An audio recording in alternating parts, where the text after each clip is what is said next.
Alrighty, and the screen looks good and everything. The share screen looks good. Yep, looks good to me. Thank you. Cool. Okay, I'm gonna let people in.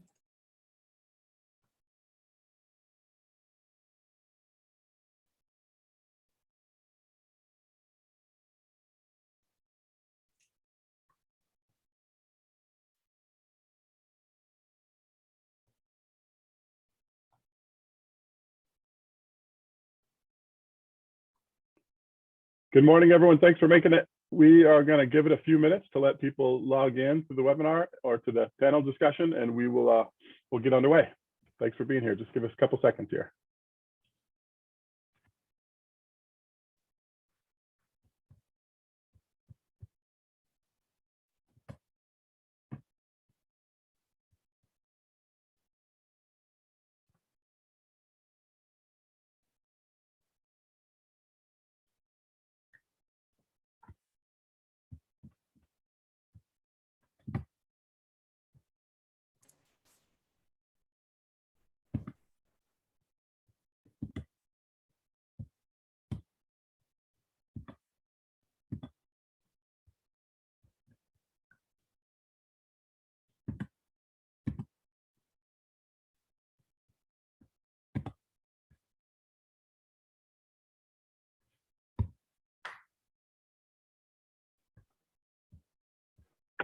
Good morning, everyone. Thanks for joining. We're going to get underway in just a second.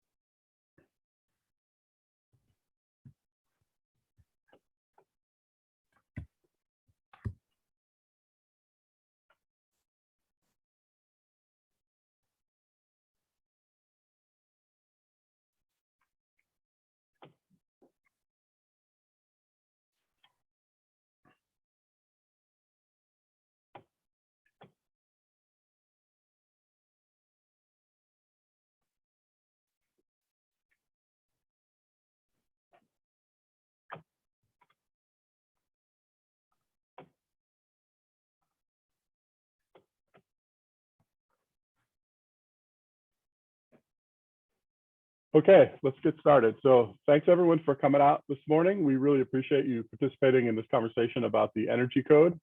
My name is Ben Sullivan. I'm the Energy Program Manager for the City and County's Office of Climate Change, Sustainability, and Resiliency. We are working in partnership with the Department of Planning and Permitting to advance local amendments to the energy code. So this is the second of three public Zooms that we're having this week that are engaging stakeholders in three different areas of this effort. And we're really happy to have you here. We have a great group of panelists to speak with you. If you didn't catch yesterday's panel discussion, we recommend you check out the link on the website to the YouTube and see if there's things in there you're interested in providing feedback on. And then there'll be another one tomorrow as well. So if we go to the next slide, get a look at who is participating in this panel today, as well as all you who are attending. So it's a small group. We're going to encourage that you ask questions, clarifying questions along the way if something is unclear that a presenter is offering, and then we'll have plenty of time when the panel presentations are completed to have some discussion with everyone in the Zoom room. So again, really excited to get this going.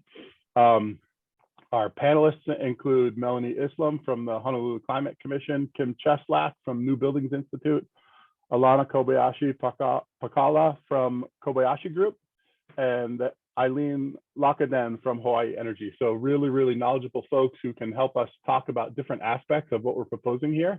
And I really appreciate the opportunity to do so.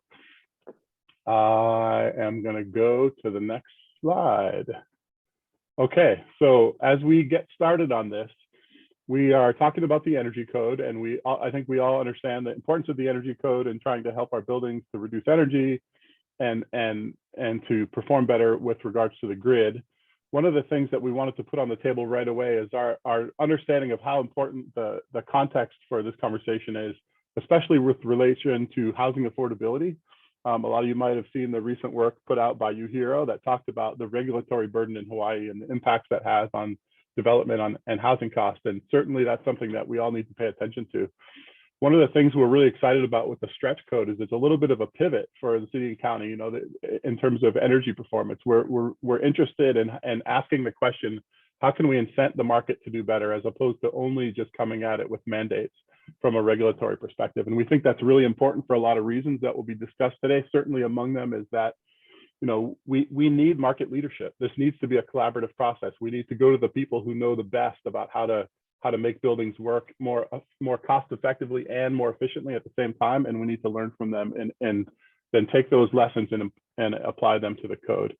So lots of things that we're hoping we can do, but next slide, if we keep going here. This is something I think everyone is very familiar with. And so just to put some context on the table, you know, again, housing is this critical issue for our community on Oahu. And the context has gotten only more difficult since the beginning of the year. As everybody probably knows, interest rates have spiked a lot very recently and really made the housing market difficult in that regard. There's been major inflationary pressure across the market in terms of materials and deliveries.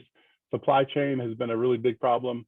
And at the same time, electricity and fuel bills have spiked, as we've seen it, you know, really driving up costs for households and for goods across the whole economy. We're on the eve of shutting down our largest power plant and the AES coal plant, which is going to be shut down in September. And so lots of people working hard to make sure that is coordinated well and that our grid and our community are prepared for that closure. And then, you know, everybody knows the pandemic continues to strain the economy. And I think everybody on this call also understands that climate change impacts are only accelerating. And so all these things are coming together. And the question is, how do we do better? How do we perform both on affordability and on meeting our energy and climate goals? And so if we can go to the next slide. The Office of Climate Change, Sustainability and Resiliency has a mandate to implement the Oahu Climate Action Plan, which was passed about a year ago by the City Council. And one of the measures within the Climate Action Plan is to accelerate the regular update of building codes, including the energy code. And it's really as a measure to help achieve our climate goals. And so again, we're really asking this question: if we're going to be continuing to do this on a regular basis, how is it that we can create a more collaborative process? If folks aren't familiar with the Climate Action Plan, certainly recommend that you check it out on the website. I think Alice can probably drop a link in the chat to our city and county website, and perhaps even to the Climate Action Plan at some point. And let's go to the next slide.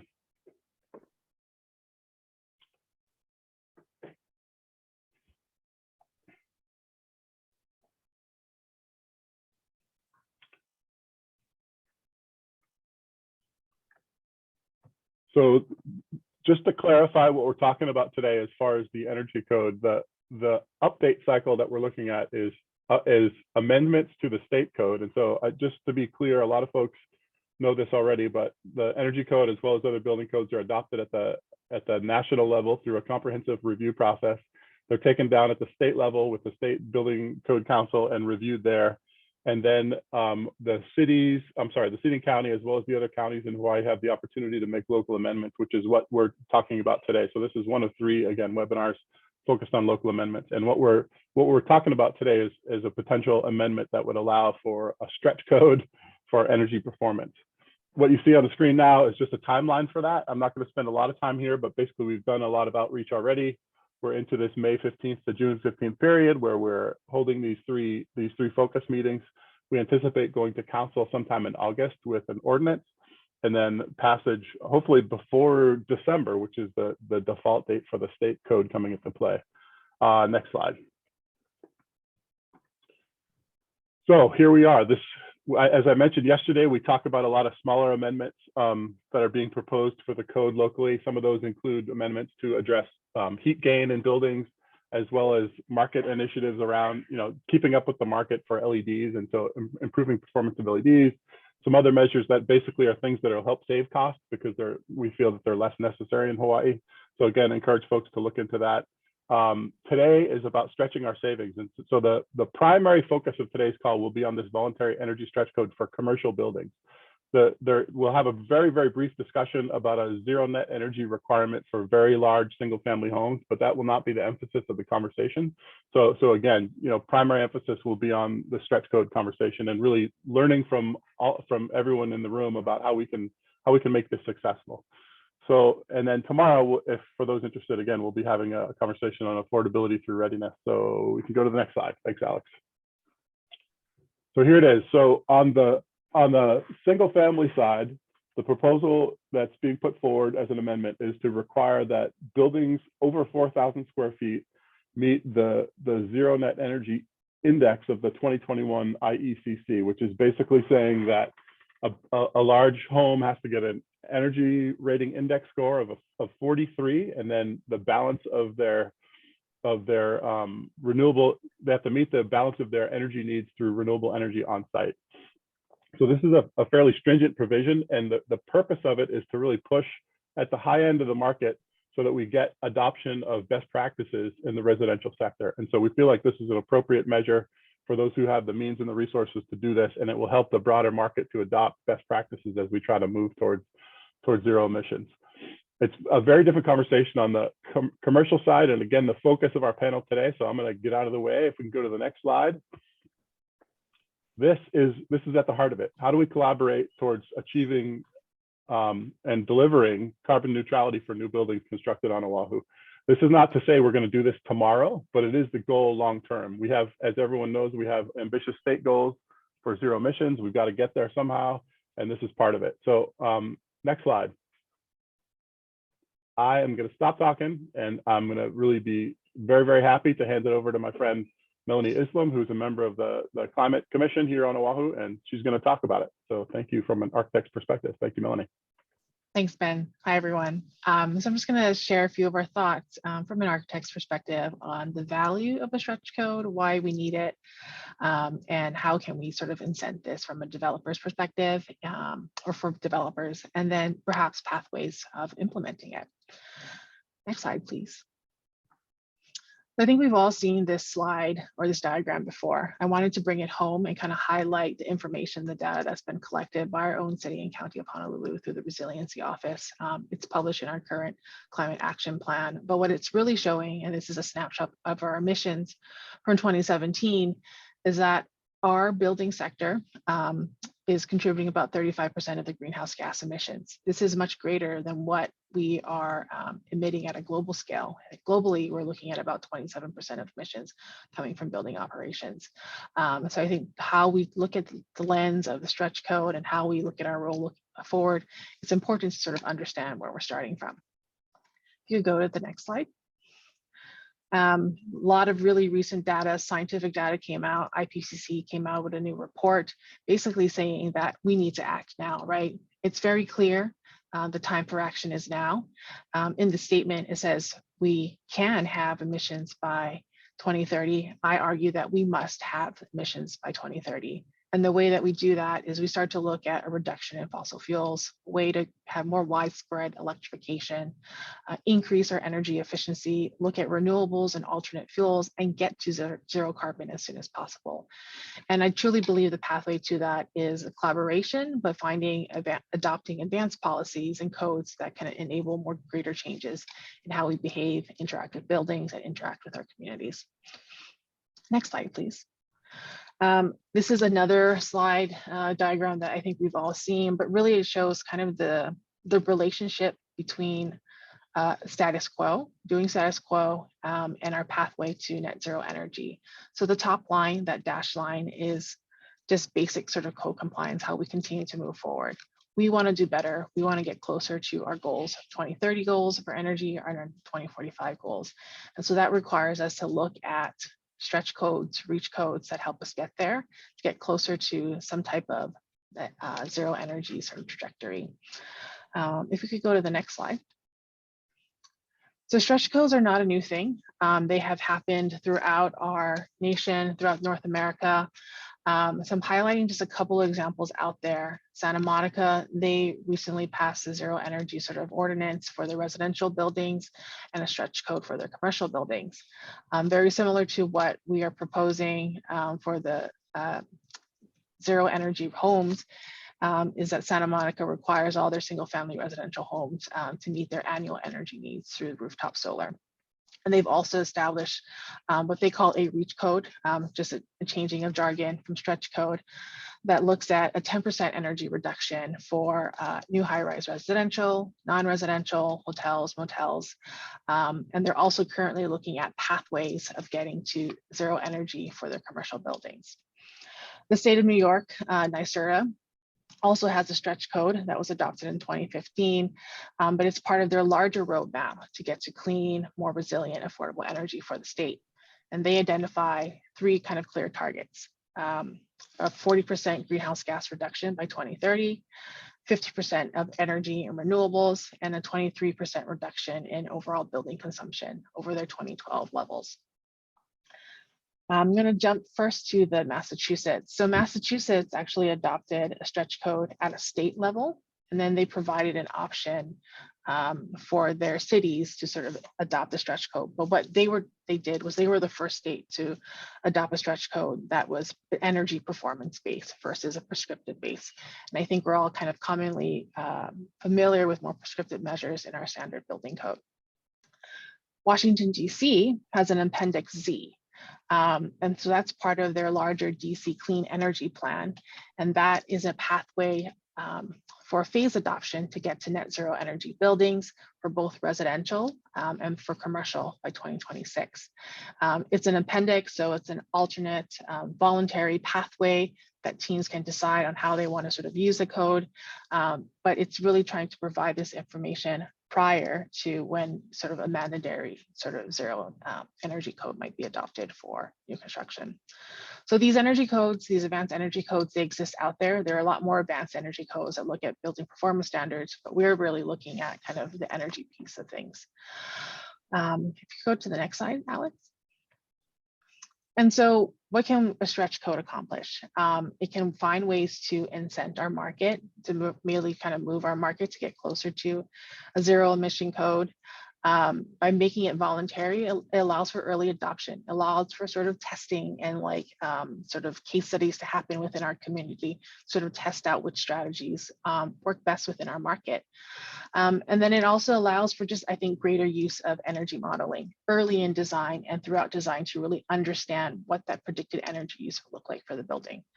I'm highlighting here the Bullitt Center that's in Seattle, Washington, because I think it's a really great example of a public and private partnership. During the time of this building, an ordinance was passed in the city of Seattle, which really was intended to leverage more development of living building challenge buildings. So what that ordinance provided development teams was sort of flexibility of how they could use the Seattle land use ordinance, so bonuses and FAR and height. But I think what's also great was they expedited permitting, but they also provided a coordinated sort of staff review, which is intended to try and identify problems early on before it potentially could get bogged down in the permit process. So they tried to find, I think, creative and tangible ways of, promoting more advanced green buildings and using what was already established within their council. If we could go to the next slide. But with the stretch code, what we're trying to focus on is not just trying to move the market, but trying to find a way in which our buildings can respond to the grid and be part of the grid. Because the goal of this is to find a way to balance our energy resources and look for effective ways in which we can use our powers, use electricity power and renewables throughout, and hopefully provide a cleaner pathway for clean energy for all. With buildings integrated and connected to the grid, they can respond and sort of balance with fluctuation of load. They can handle shifting. They can respond to any differential needs that the grid needs. And so this provides just more of a smarter response to our grid, and it clearly identifies the buildings as a clear infrastructure need within our network. Next slide, please. And so what are ways that we can maybe provide incentives for our developers? So I talked a little bit about the Bullitt Center. They looked at sort of land use ordinance opportunities. They talked about permitting. These are all things that I think we want to sort of engage with everyone in this conversation on, of what would be attractive to really move the market to get more advanced sort of buildings within our system, within our city. So we're looking for some creative ideas that you might have that are perhaps beyond land use bonuses, that there has to be more sort of financial needs. Next slide, please.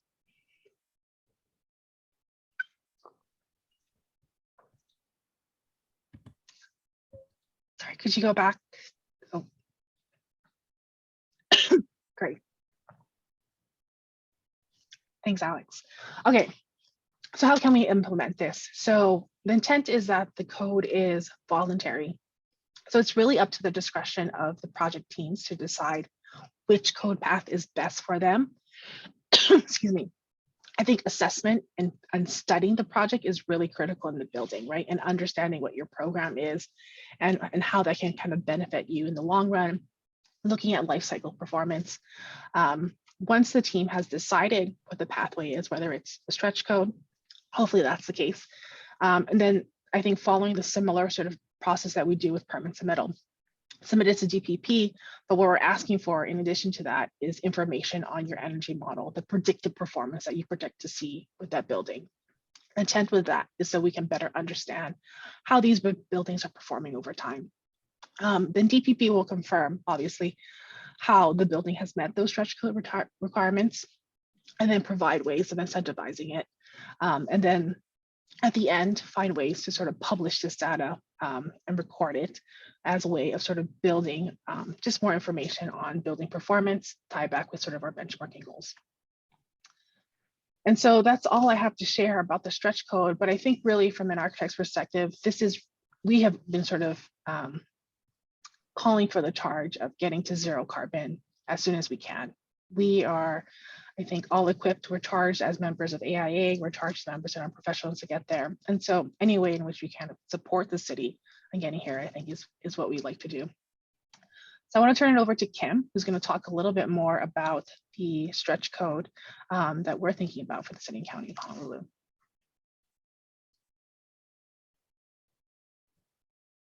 Great, thanks, Melanie. And so I'm going to take over screen share here for a second.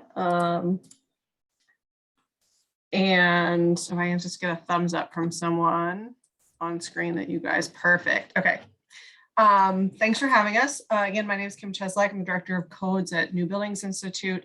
We are an Oregon-based nonprofit that has our roots in building energy codes, and appreciate being able to work on the stretch code development here with Ben and CCSR and his team. So I'm going to try to go through this pretty quickly, but hopefully we'll have some time for questions.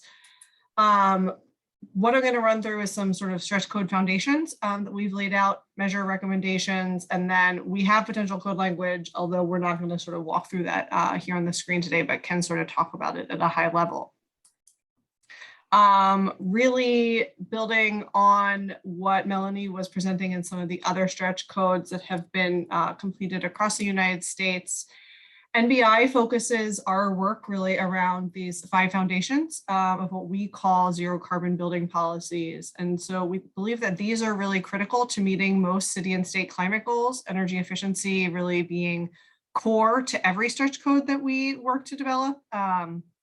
Renewable energy, which, as Ben said, you guys are doing specific PV readiness work on outside of that. So we are not incorporating that into the stretch code development, and expect through our coordination with Ben and his team that will be handled elsewhere. Grid integration and storage is a very key piece of what we're presenting to you here today. And then, as we move across different jurisdictions, looking at building electrification and then life cycle impacts as well. Those are less covered in the strawman that we are presenting to you today, but believe that you guys will start to pick up in future iterations of both base code and stretch code development.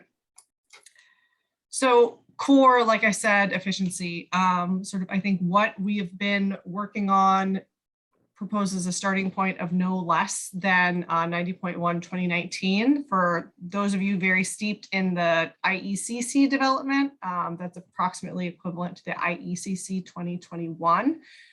DOE has released a cost effectiveness determination that shows that there are savings for the adoption of this in Hawaii compared to the 2016 version, again, of ASHRAE that the state is on right now, shows reduction in climate emissions and estimation of creation of jobs across the state. So for many reasons, we would recommend that this be sort of the baseline that the stretch code is built upon. Layered on top of that, really core, are these pieces of grid integration that we know are very critical to the grid and the considerations of the Honolulu and Hawaii market. And so we're proposing both a series of foundational measures that really equip all buildings that would follow the stretch code to be able to interact with the grid at a very foundational level, and then a performance path. So really looking at that requirement for modeling to be able to predict some impacts on load shape and evaluate that performance against what NBI calls our grid optimal metrics, which in a minute I'll hand over to Alexi Miller to be able to describe what those are more. He leads our organization's grid optimal initiative. So what are these measures and how are we going to incorporate them? We've broken this down into a couple different categories. So basics. We're looking at that energy efficiency versus baseline. Not only would we propose that you all use that 2019 baseline of efficiency, but use an Appendix G methodology for every building that would be using the stretch code to look at what a reduction should be over that, that code's annual energy use. The way that we are trying to track this and set these metrics for the city in this iteration are based on commercial zero energy building targets that have been developed previously by our team across the entire United States based on building type. And what this will do is basically get the buildings to use as little energy as possible before the addition of renewables, right? So this is just measuring that baseline efficiency of the building and the building system itself. So we're thinking envelope, mechanical, lighting, hot water heating, all of the basic things that you think about going into a building.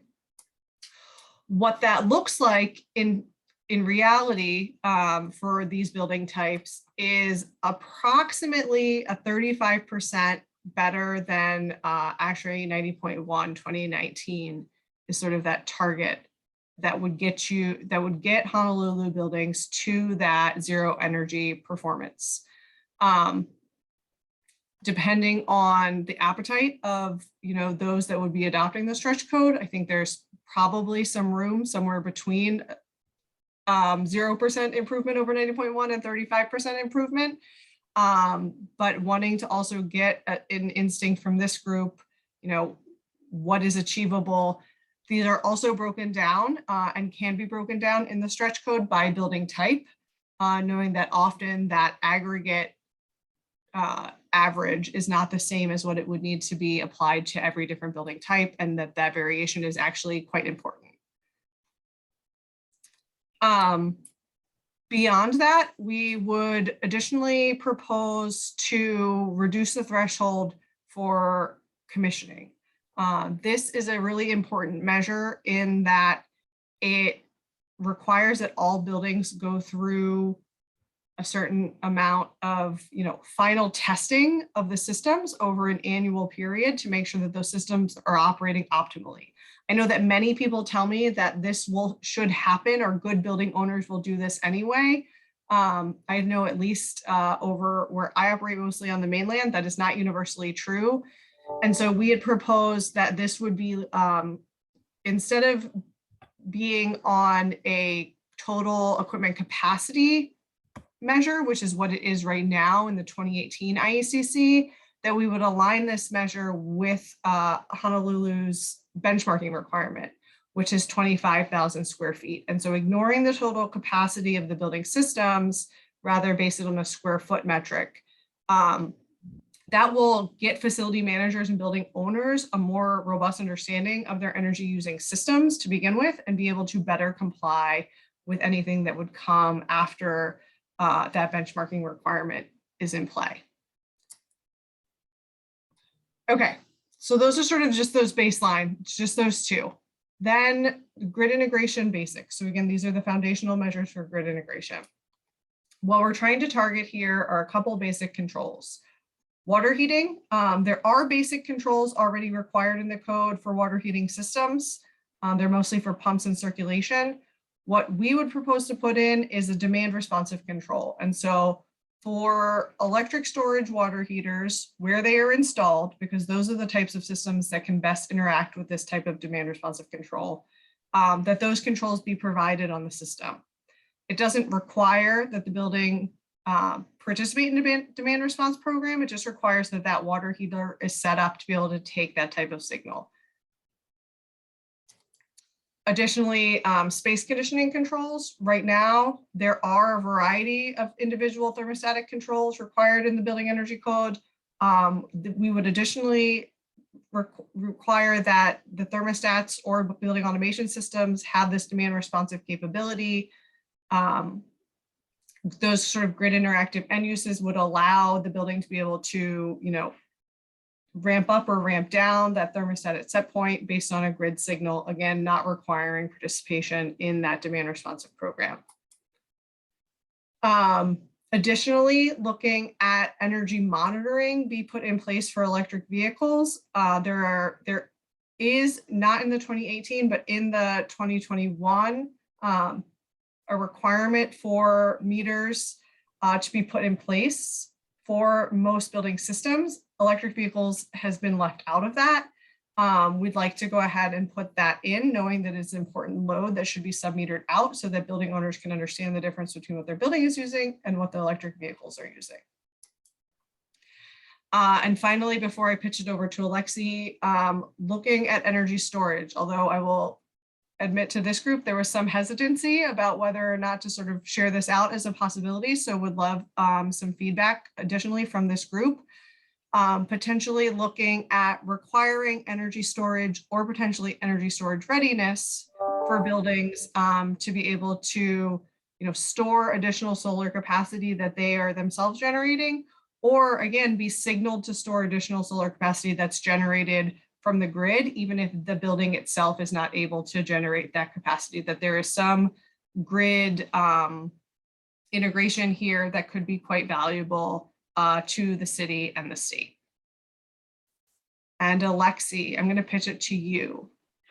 Sure. Thanks, Kim. Alexi Miller, Associate Technical Director with NBI.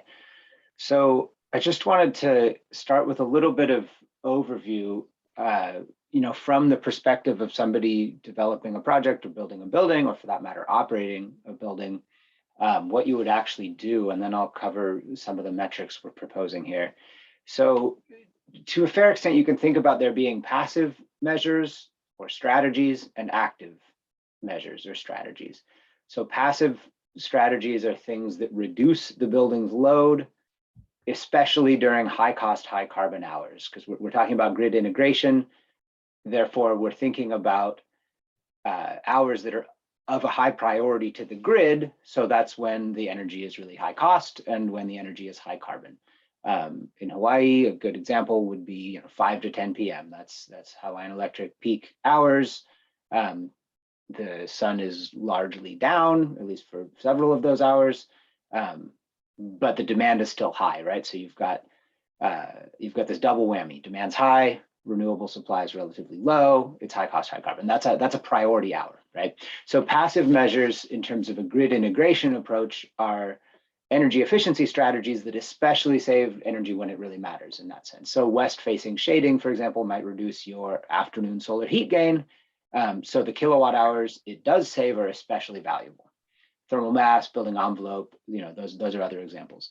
And then you've got active strategies that are more flexible or more dynamic, that enable the building to change how it uses energy at particular times. So for example, smart controls on a water heater or an HVAC system that allow you to say, hey, DR signal comes in, good time to change the set point. That allows you to shed load or shift load in a flexible manner.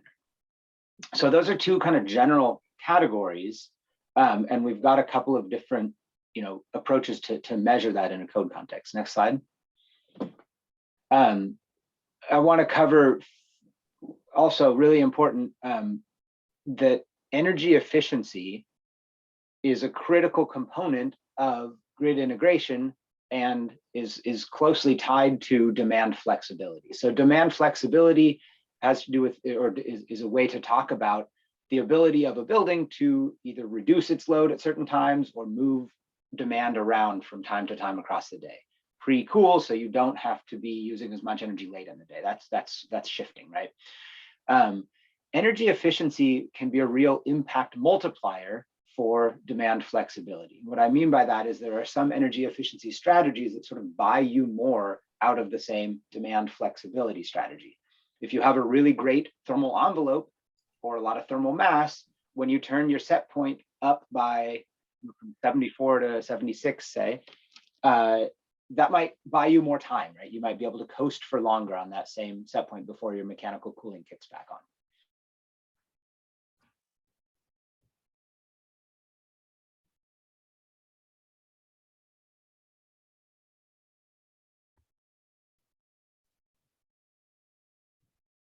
Did anyone else lose Lexi?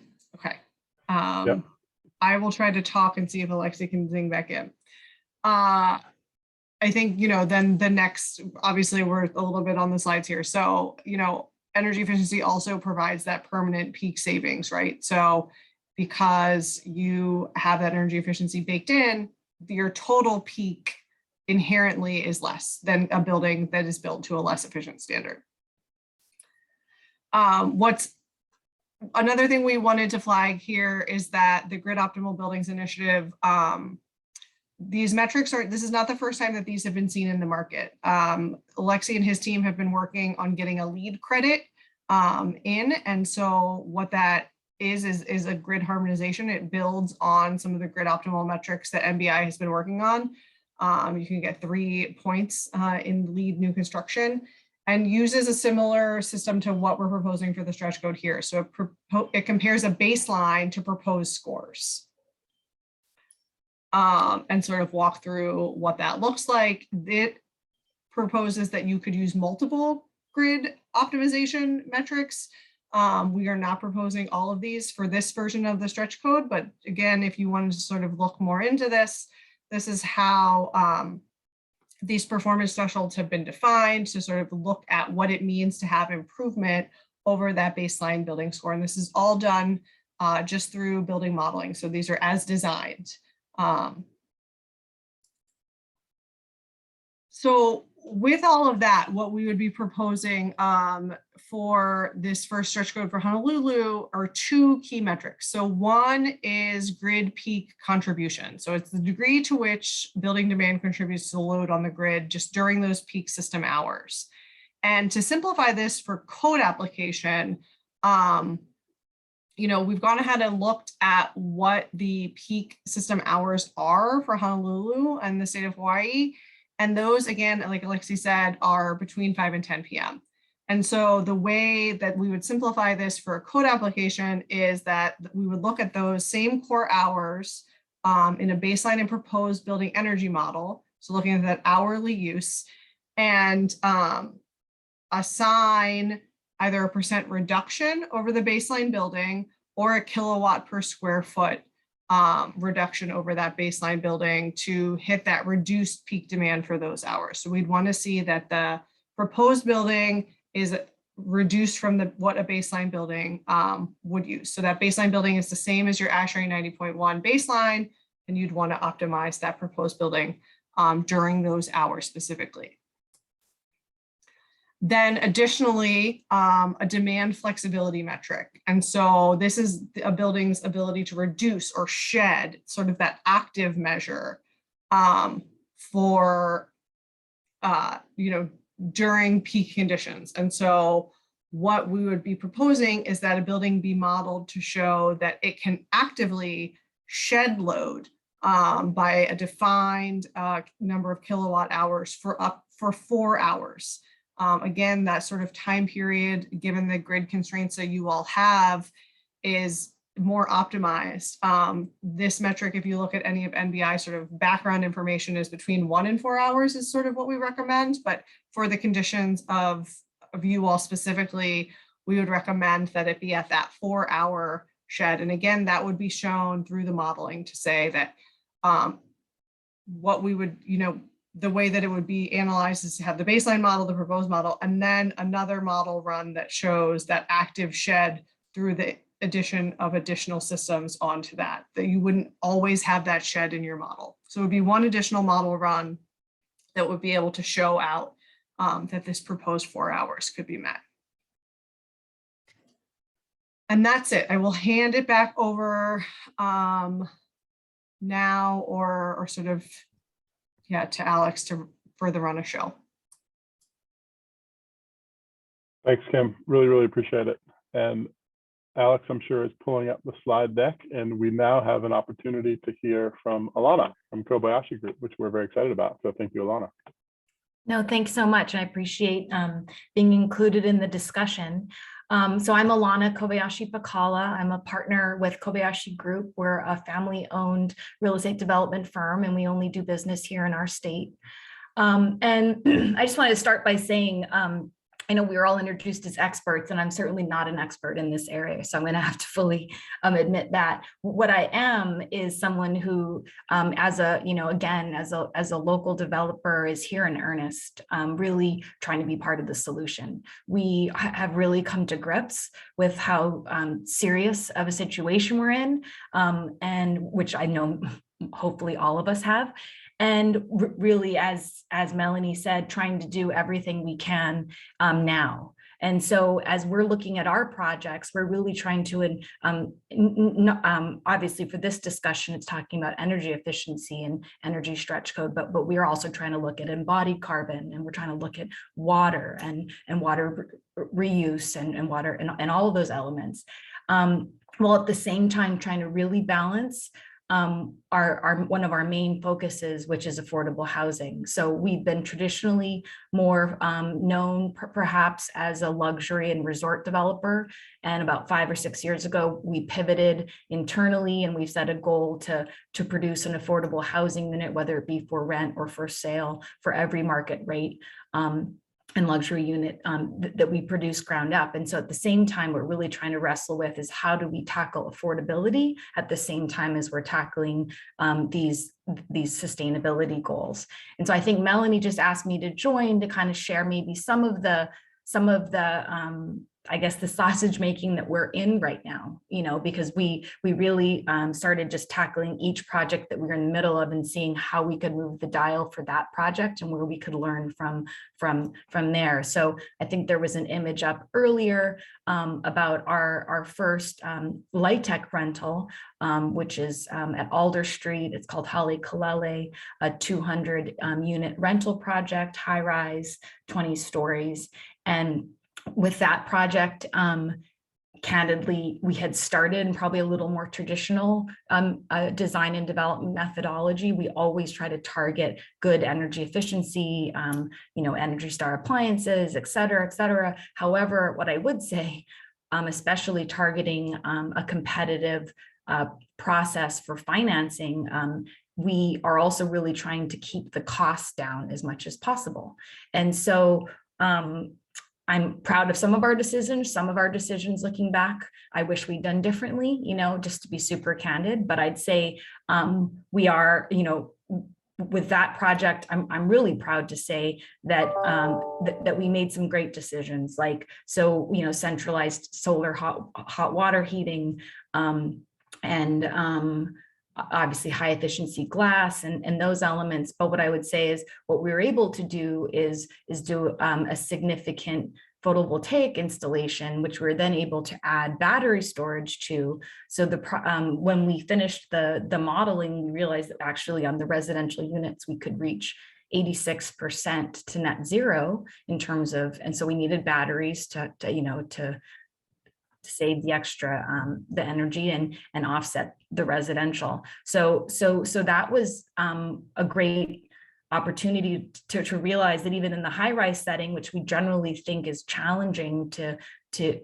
carve deeply into that energy profile from a renewable standpoint, that it is possible. So what we've started now in all of our projects is really starting there almost first. Right. So looking at how we can maximize our, obviously, as Kim was saying, first, energy efficiency is number one, just like structure efficiency is number one. Before you talk about trying to make the structure a better carbon footprint, you first have to try to make it the most efficient structure as possible. Similar with energy efficiency.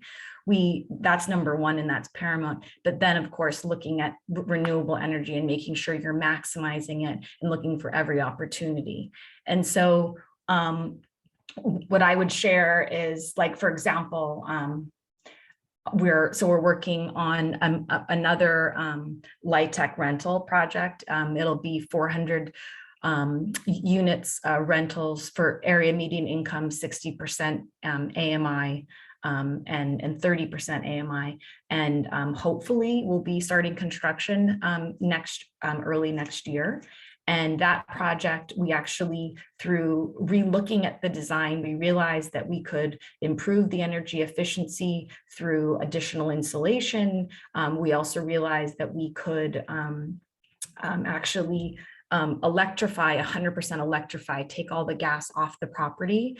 And then we're able to realize that we actually could reach a net zero target from an energy standpoint on those residences. That's, one element about that project is that we had, it's 10 acres, it's low rise, it's only 2 and 3 story residential units. And we had a really good, they were really energy efficient. And so that, that starts to, to make sense and work. And so that was, that's really exciting to us to try to prove that to ourselves and share. This is an area where we really don't think there should be any competition between developers. We really should try to be collaborating and try to share all the information we can, because we have to try to address this problem together. And then what I would say is, as Melanie reached out and kind of talked about stretch code and voluntary stretch code, and talking about the potential of trying to offer some incentives to help close that gap of trying to push these buildings to be more energy efficient and grid optimal, and ideally with high levels of renewable energy production and storage, and all those elements. And what I shared with her was, I think that's where it's interesting.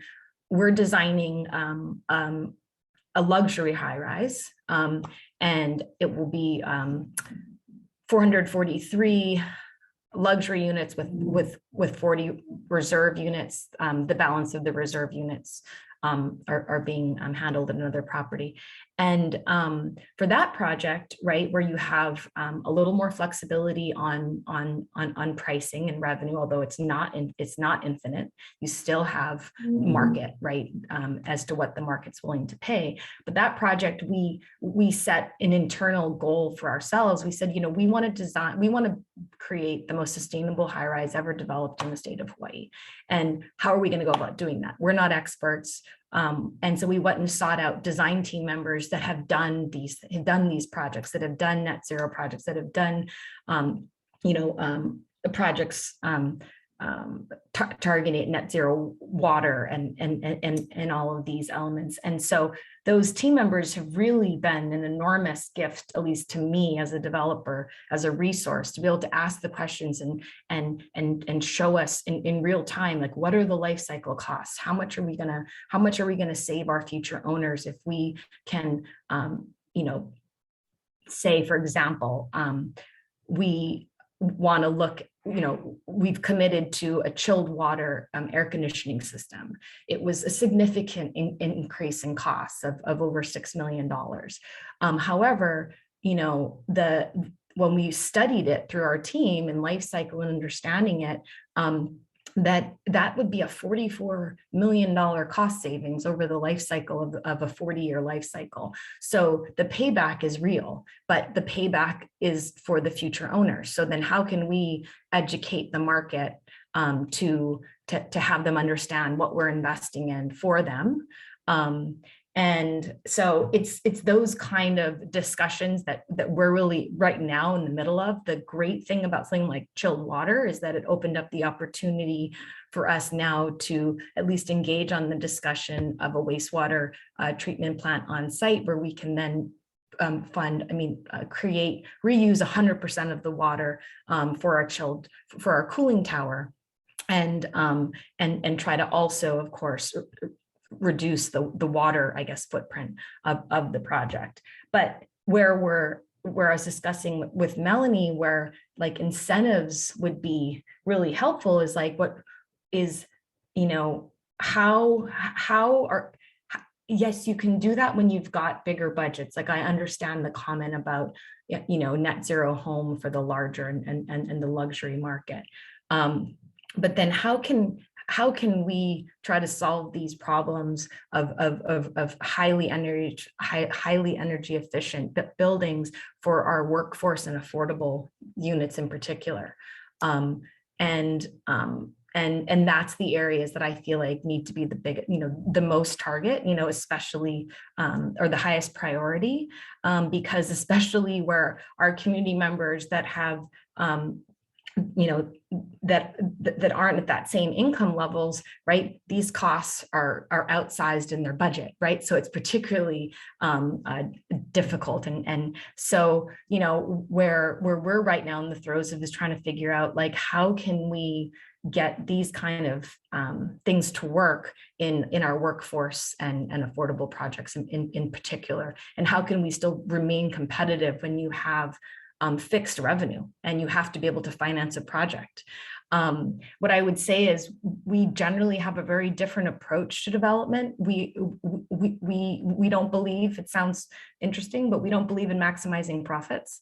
We believe in hitting base hits every time. We just try to hit our pro forma and get a project that works and live to do another good project. And so I think we're able to make some decisions that maybe some others won't. So how can we get something going to where people can be incentivized to reach out and try to meet these stretch goals.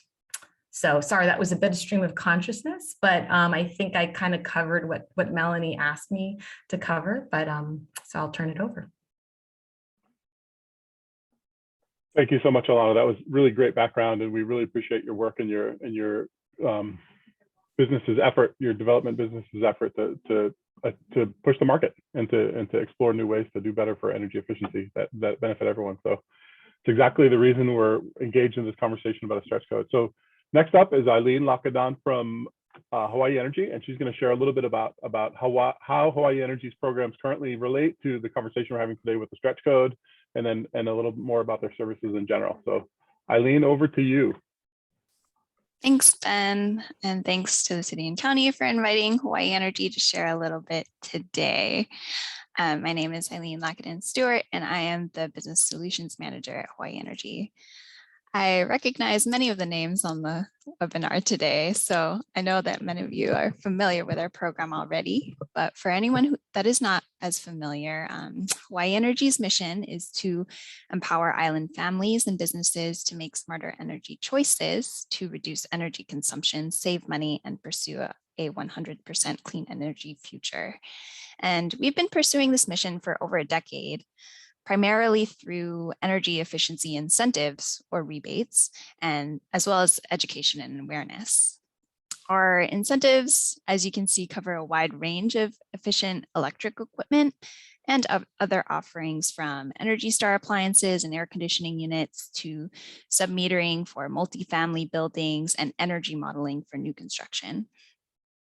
The imminent coal plant retirements and the call to action from the PUC for emergency demand response programs have really shifted our focus from just traditional energy efficiency, that is kilowatt hour energy savings, to targeting peak demand reduction as much and as quickly as possible.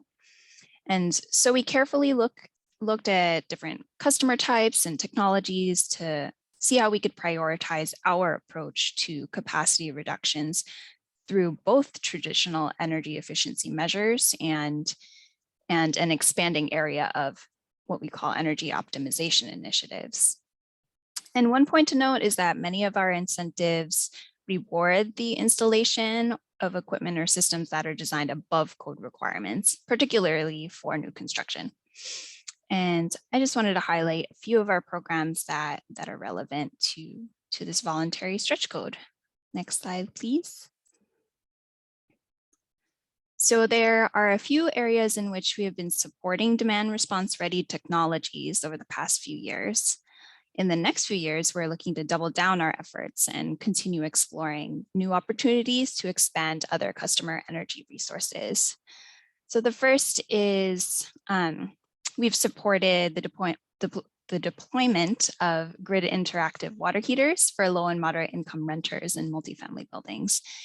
And in implementing this program, we've been particularly intentional about stacking energy efficiency measures to further reduce the tenant's load. On the commercial side, we've seen a lot of success in getting demand response capable guest room controls for HVAC deployed in hotels. Because hotels operate at 100% coincidence with the 5 to 9 p.m. peak period, this is a really good option to target peak load. And then in 2021, we actually launched this smart device program with a vendor called GridPoint. They install smart building controls that optimize HVAC and refrigeration that really help maximize energy efficiency and peak demand reduction in typically small businesses like convenience stores and quick service restaurants. And their devices are providing data analytics on energy savings and potential demand response capacity. Next slide, please. Another result of our shift in targeting is our newest program called Power Move. It's a suite of custom rebates designed to reward commercial customers for taking steps to reduce load during the utility peak hours. It's comprised of two parts currently. The first is what we call the demand savings bonus, which is just a little limited time increased incentive for certain energy efficiency retrofits, tune-ups, and controls. So typical measures we see coming through this program are HVAC optimization, re and retro commissioning tune-ups, exterior and industrial lighting retrofits, refrigeration retrofits, and controls and transformer retrofits. And the facility types participating in these types of projects have been typically larger customers, hotels, multifamily buildings, large warehouses, and big retail centers. And then this year, we launched the commercial energy storage program under Power Move, which was really designed to drive commercial customer enrollment in Hawaiian Electric's battery bonus program for scheduled dispatch. And the area of storage is completely new to Hawaii Energy, but this program has such good potential to move big commercial energy storage projects that can shift load off the 5 to 9 p.m. peak and even help inform future demand response readiness and grid flexibility programs. And so we've been working closely with Hawaiian Electric's customer energy resources team to design and roll out this program to ensure our efforts are complementary with theirs.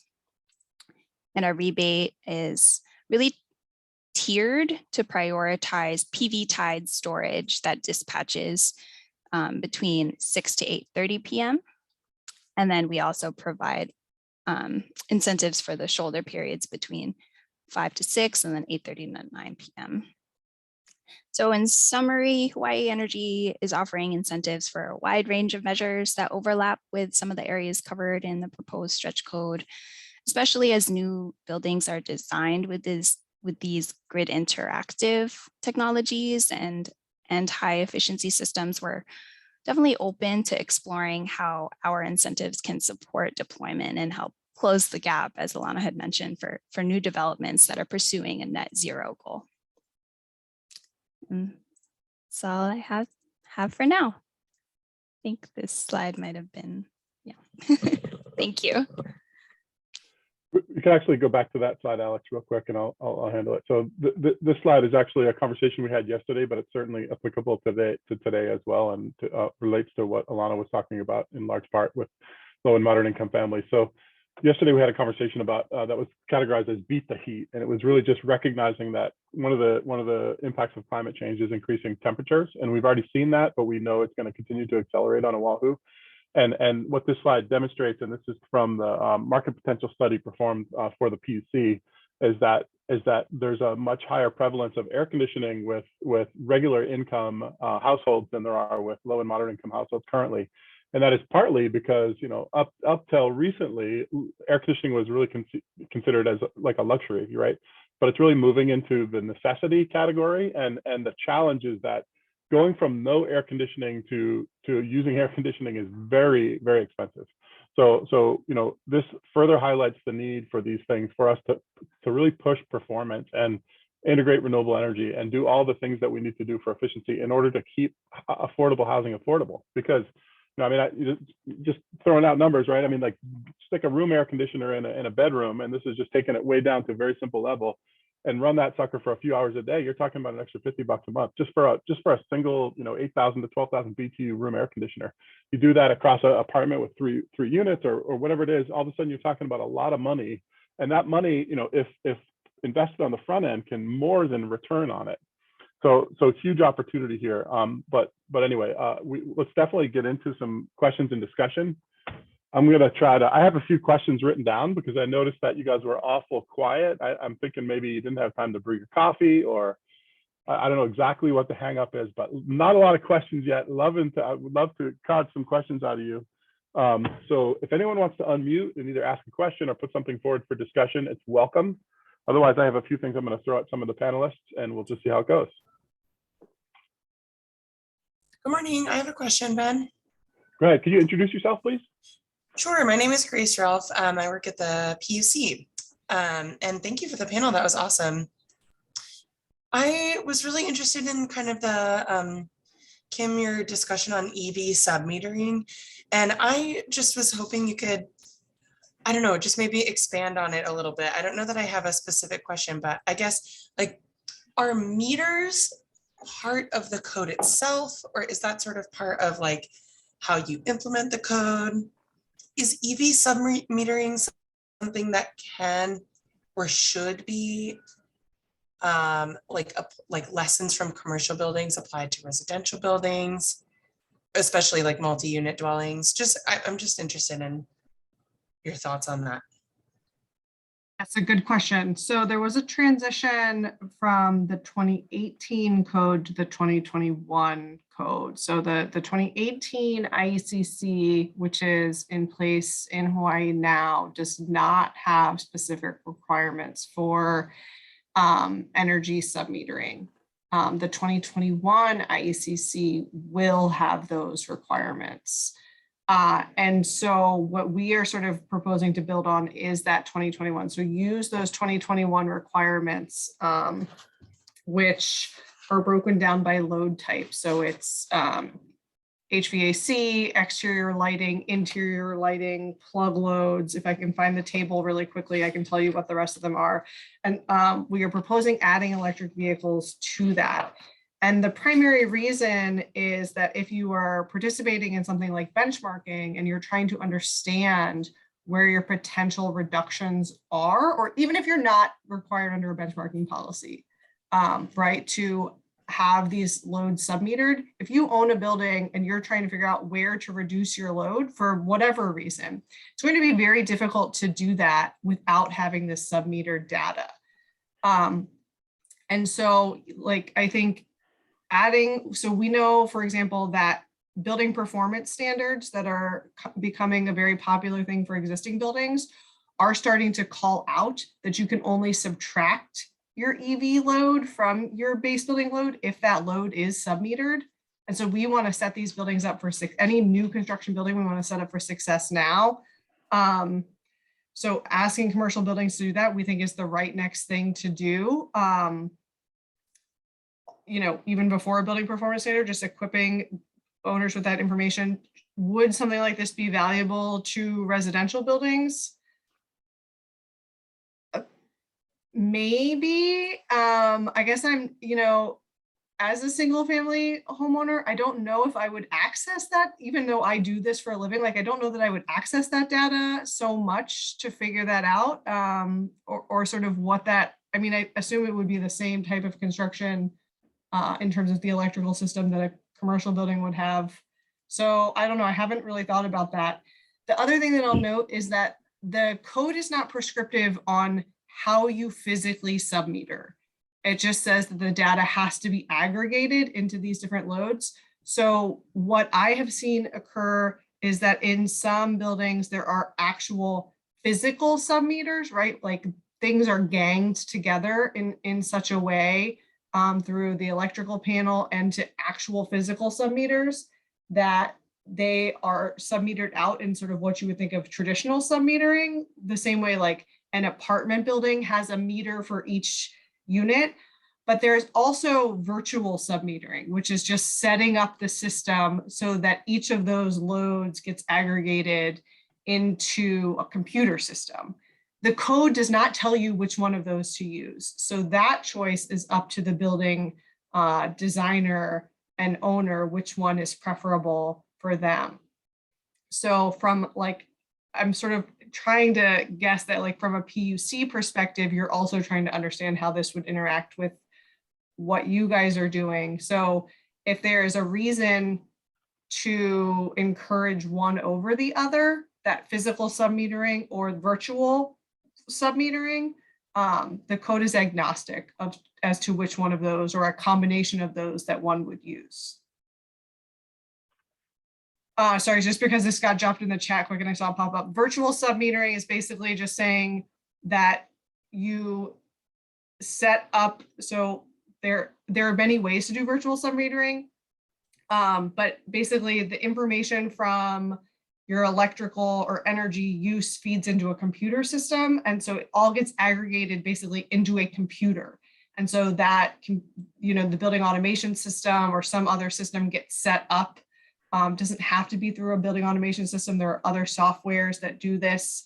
In fact, you can virtually submeter an existing building by going through and connecting Wi-Fi enabled reading clips to your actual electrical wires so that those clips will transmit to a system how much energy is going through each of those wires to your different systems. There are multiple ways to achieve sort of a virtual submetered system. Thanks, Kim, and thanks for the question, Gray. So I'm gonna go to Howard really quickly, and then we've got a couple other things that we want to share as well, and I'm sure there's other questions. So let's keep it going. Okay, thank you, Ben. This is for Alana regarding your low-rise moderate income project.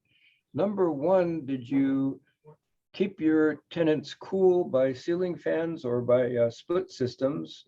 And number two, I assume there's a lot of PV panels on the roofs there. Did you factor in the fact that under those PV panels, you have, in our mild climate, virtually zero heat gain? Thank you. For Holly Kalele, we did put ceiling fans in all the rooms.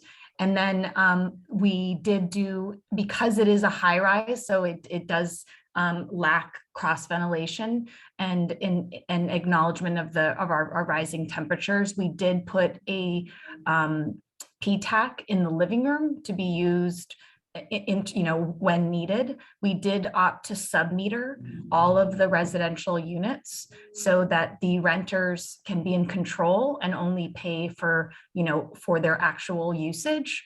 So that's how we approached it there. When I mentioned there was something that I wished we had done differently, I do think our PTAC approach was something that I will try to avoid in the future, to be honest. But at least it was the majority of them were Energy Star, at least. But and then I would say in terms of the photovoltaic system, it's actually over our parking garage. So it's providing, not truly weather tight, but like a roof to the top level of the parking. Okay, thank you. And I meant to congratulate you on the wonderful work you're doing as a group. Oh, thank you. Thank you. So we've got some more questions in the chat. I'm going to share the results of a poll that some of you responded to earlier, and then we're going to just put up another one. This one has to do with what incentives people might consider, and that's an ongoing discussion. So lots more to think about there. but there's the results. Hopefully you can see them. I'm not sure. Oh yeah, okay, they're on my screen. Can people see the results? Is that working? Okay, good. There's another question in the chat for Alana about lessons learned related to clean transportation, whether it be EVs or shared mobility for your project. Yeah, definitely. So we're real big believers in electric cars and the future of electrification. And so I understand that that's, you know, been hotly debated in the past about especially lower income housing, but we do agree that actually affordable electric cars, especially on the resale market, are available, and that you have to provide the infrastructure, or of course it won't be possible. So for Holly Kaleli, our rental project, we did do EV charging, and then we also additionally did 2 100% electric car share. We partnered with Envoy, and so a company called Envoy, and so our hope is that providing 100% electric cars that are also then, you know, fueled on renewable energy will incentivize our residents to hopefully give up a car and try to save. I mean, at least the data that I researched was that the average car cost in Honolulu was around like $450 a month. And so that's pretty significant, you know, when you factor in, you know, maintenance, gas, everything. So, and then we also did partner with a company called Wheels to provide 100% electric micro mobility on site to try to, again, incentivize, you know, just a lighter footprint in terms of electric mobility. And we plan to do the same at our Kapolei project, our rental project. And then we've been doing it for years in our luxury and market rate work, but that's market driven. Thanks, Alana. I'm going to ask a question of Kim, because I'm really interested with NBI's experience in working with other jurisdictions with stretch codes. Is there a significant variance in terms of the targeted participation levels that people try to set up when they issue these programs? Like thinking, you know, a certain percentage of new buildings or a number of projects. And, you know, obviously for our intentions, what we want to do is we want to share best practices through projects. But how much participation is kind of a good level, if you have a sense of that? A really good question. I will start this answer by saying that most of the stretch codes that we engage in actually are options for jurisdiction adoption. And during that jurisdiction adoption, the stretch code actually becomes a mandatory code within the jurisdiction. So those do not really apply to your question, right? So when we think about what Melanie presented earlier, Massachusetts and New York, those are statewide stretch codes. And so what that means is that a city like Boston or a city like New York City can adopt that stretch code, but where that city adopts the stretch code, it actually becomes mandatory for all buildings within that jurisdiction. For a state like Massachusetts, that is now sort of, I think in like 90% of jurisdictions adopt the stretch code. So the stretch code is almost entirely the base code across the state of Massachusetts. And New York has more uptake than just New York City, but it is therefore voluntary at a jurisdiction level, not at a per building level. When you are looking at something like Washington, D.C.'s Appendix Z, that is voluntary on a building by building level. I think we have seen less success in codes like that. And so even for, you know, what you are trying to propose here, I think one of the struggles that DC encountered was tailoring its incentives to be the right incentives to get market adoption. So I think that even though that code has been in place, and even though it's called the 2017 code, it was passed after that. So it has not been in place, in fact, for 5 years. That I only think 1 or 2 buildings have actually used that path. That is not a reflection on the code. It's more a reflection on how they've tailored the incentives. So figuring out really, and I, you know, it was also really glad to have Alana on the panel with us, what the right drivers are for the market to get buildings using this, buildings and owners comfortable with and using the stretch code. And even whether that means, you know, doing additional education or, you know, targeted at designers and not just at building owners, doing additional education with the code officials on what it means to enforce the stretch code so that they're not asking for things that aren't necessarily part of the stretch code and make it actually more onerous on getting a permit are going to be really critical components. I know those are some of the struggles that we've seen across stretch code adoption, even when it's not voluntary, right? So making sure that those additional supplementary pieces are in place really is one of the things that hinges on getting a successful adoption. I mean, I think, Ben, do you know, maybe we tried to ask you this before, how many commercial new construction projects are typically issued within Honolulu annually? Because we could probably, I could make a decent guess on what would be a good uptake from that. You know, I don't know off the top of my head, so I'm going to have to get back to you on that one. Yeah, I mean, I think if you got 5% of buildings using the stretch code, you'd probably be in a really good place in terms of that voluntary adoption. Kim, I just wanted to chime in to say your comment about education, I think is probably key, because as when we have endeavored on really trying to push the envelope as a company, you know, really in some ways we're like feeling around in the dark in the beginning, you know, really just trying to find the right team members to help educate us and help us figure out what's possible, show us case studies, help, you know. And so what I would say, if there's, and when I would say, when I started asking of our local designers, you know, hey, what could we do? You know, actually the design in general, the designers aren't the one holding it back. Most of them are passionate about sustainable design and climate change, but they're not going to push it upon the owner unless the owner's asking for it. Also, because we all know that we're just constantly battling the construction cost environment, and it's so hard to make projects pencil. I mean, we throw away project after project because we can't get it to work, that we actually spend a good amount of time studying. And so I think that's the one thing, is if there's anything that could be done in trying to educate developers and bringing real world examples, because I'd say we've learned a lot because we've had 3 projects that we can kind of share that learning amongst, like go seek out those talented individuals to come, you know, teach us and then ask the questions, but to try to.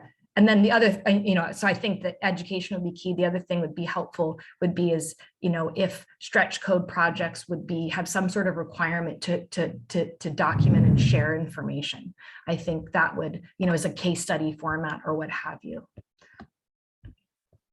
And certainly one of the provisions that we discussed was sharing data as far as, you know, what is the performance of the building. So I think that follows a lot of with what you're saying.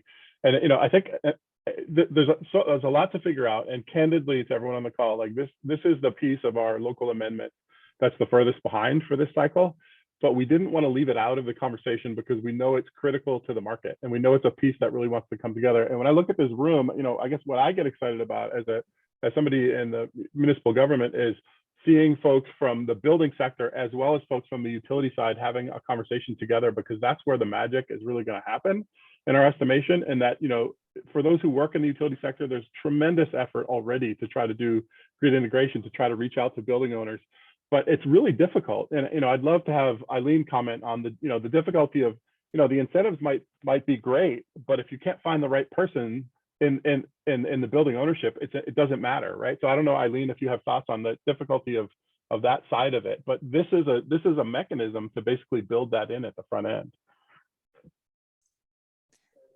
Yeah, I mean, just to comment on overall new construction and pushing out our new construction incentives, it's been slow uptake and trying to develop like what's the key messaging that'll really get developers to bite and to better understand what exactly we're offering. And our new construction incentives are relatively new in trying to target like energy modeling as the way to incentivize like high efficiency systems and grid interactive technologies. So I think we're also still trying to figure out what's the key messaging that really makes sense to developers, and who exactly do we need to talk to? Is it the designer? Is it the engineers? Is it just the decision makers? So we're also still trying to figure it out, and we're excited to be working with folks like Kobayashi Group on this and how to tailor what we'll do in the future to continue getting more developers on board with existing incentives. And I should have mentioned, we are participating in the battery bonus program at Holly Kalole as well. So that was a really interesting education for me to get under the hood and really understand that program. So it's great. Well, we have about 10 minutes left. I don't see a lot more questions. I'm going to launch the last poll, which is really, it's a gimme. Okay, so this is like, we're leading the witness here, but I just figured it would be fun to just talk about the importance of collaboration. So there's the last poll. Please, if you have additional questions, now's your chance. If you want to engage on this more, please reach out to us. We are going to continue to work with NBI and with anyone who will work with us. You know, Melanie has been a huge asset to the climate office in terms of her advocacy. Alana, we really appreciate your participation as Eileen and yours from Hawaii Energy, and really everyone on the call. There's a lot of work to do here, but I think what we've demonstrated today is that there's a tremendous value opportunity for creating a voluntary stretch code to move energy performance. And something that we have heard from Mayor repeatedly is we need to do more than just sticks in the market. It's got to be carrots and sticks. We got to offer some incentives. And so we're going to continue to figure out exactly what those can be and how they can be effective. But clearly, with the ambitious goals we have to achieve on climate and also on affordability, we've got to find ways to collaborate more often and more thoroughly. So thank you everyone for all your hard work and all your participation. And we look forward to continuing the work and getting something on the street and making this more effective. Hey, Ben. Yes. Yeah, sorry. Let me figure out my video here. Okay, there. I do have, this is probably tangential, but I think just to build upon the comment about education earlier, and Alana kind of related to what you had mentioned as well. I think there's also an opportunity for us to educate the end user, right, the consumers. The people are going to be renting the homes, the people are going to be buying the units, and so on and so forth, so that they actually demand these things, right? And if the demand also comes from the ultimate end users, then that will influence what actually gets put in place. And I think part of that is to be able to translate whatever that additional investment is into the cost of energy going forward, their contribution to climate action and resiliency. So there's also, I think, a big opportunity here to just have broad education of the general public to create that tension, that desire for this, what we're all looking forward to. Anyway, just a comment, general comment. No, I didn't pay you, but I will say that as we speak, and the City Council is considering the benchmarking ordinance that's been being discussed and debated for the last couple of months. And so that's actually one of the mechanisms through which we're hoping that consumers and tenants can see and have transparency in the market on how their building is performing. Because obviously in the past, it was not commonplace for someone to say, before renting a space, whether they be commercial or residential, say, what's the energy bill? And now people will have that ability to do that. So thank you for that comment, really, really valuable. We are going to have this session was recorded. We will have the recording posted. And I think you have our contact information. There's the results from the last poll, no surprise. Let's continue to collaborate. Last chance, parting thoughts, and then we will call it. Let me see. I think that's it. So we thank you all for your time, and we really, really are excited about trying to collaborate in this market and help people like Alana, who are doing great work developing projects, to do even more of it. Thank you, everyone. Aloha. Thanks for your work. Appreciate it.